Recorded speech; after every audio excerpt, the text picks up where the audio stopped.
அசைகின்றது, உலகங்கள் நடுங்குகின்றது, தேவர்கள் அஞ்சி நடுங்கினார்கள். அந்த தேவர்களை காப்பாற்றும் பொருட்டு முருகப்பெருமான் அஞ்சாதீர்கள் தேவர்களே நான் இருக்கிறேன் என்று அபயம் தந்தருளினார். திடீரென்ற அந்த கணப்பொழுதிலே சூரன் அனைத்தையும் இருளாக மாற்றிவிட்டார்.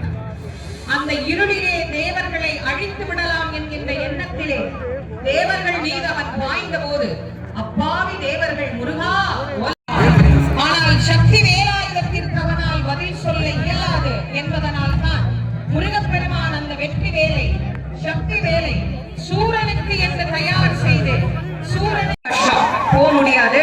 அதனால தயவு பண்ணி எல்லாரும் அந்த பக்கம் போய் டம்மாகாதீங்க, அந்த பக்கம் போய் கூட்டம் நிறைய சேராதீங்க.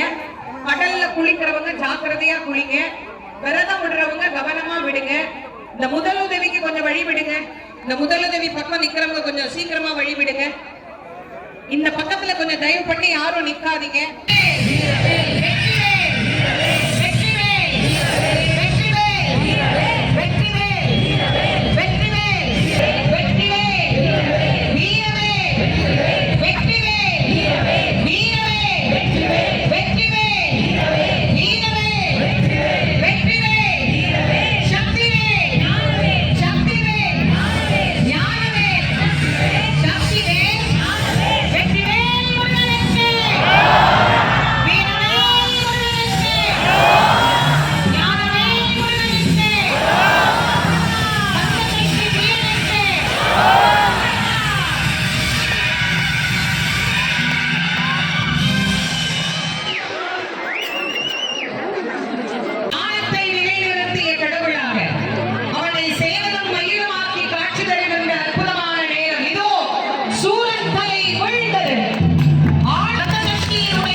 பன்னிரு விழிகளிலே